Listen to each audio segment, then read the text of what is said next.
Decine di chiamate per richiedere soccorso, giramenti di testa, svenimenti, disfunzioni cardiocircolatori, disturbi accusati più di frequente.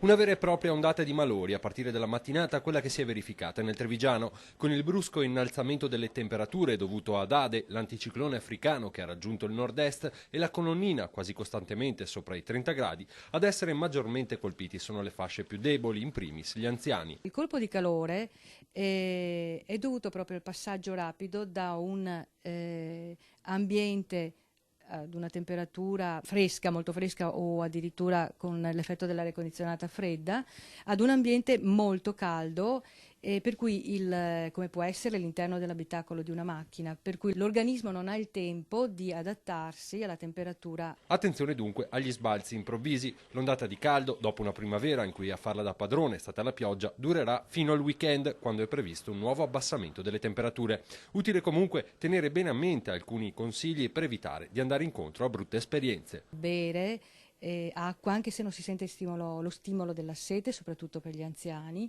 Non uscire, se si può chiaramente, durante le ore più calde della giornata. Piccole cose che quindi prevengono i colpi di calore e i malori.